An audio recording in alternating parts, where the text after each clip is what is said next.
Following their latest setbacks, the rebels are pleading for more help from NATO to regain the momentum against Colonel Gaddafi. Locals in Benghazi say that since government troops were forced from the city, there have been shocking revelations about the crimes inflicted by the current regime. RT's Igor Piskunov is behind opposition lines. What is this place? This is whole Gaddafi is killing my people and put him there, by hundreds or thousands, put him, all of them here. This is so horrible. Did people know about this before the revolution? No, we know now. Since Gaddafi's troops were pushed out of Benghazi, every day the locals find out something new about his regime and extreme methods.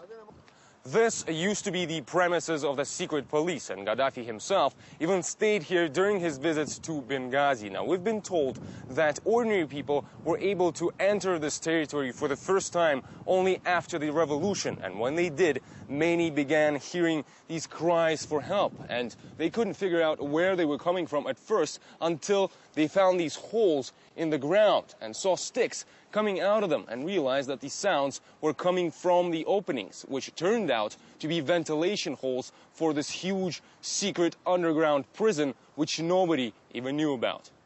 Revolt in neighboring Egypt and Tunisia in February spread to Libya. Open protest against Gaddafi was met with a brutal response, with demonstrators gunned down. The rebel stronghold of Benghazi came under a sustained attack by government forces who had been driven out. The city almost retaken before NATO planes began airstrikes against Gaddafi under a UN no-fly zone resolution. Gaddafi said he loved Benghazi. Well, this is how he loves us. If NATO planes would have gotten involved just a few hours later, they could have killed everyone. His whole army was here. With NATO bombing Gaddafi's forces from the air, the rebels quickly advanced west, even reaching the colonel's hometown Sirte, around half the distance from Benghazi to the capital. But with a shortage of arms and poor organization, they're once again being pushed back east by Gaddafi's superior firepower and better trained forces.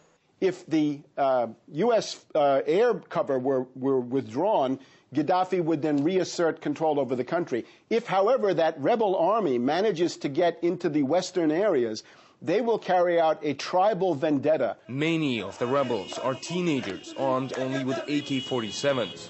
But what they lack in military training, they make up in spirit.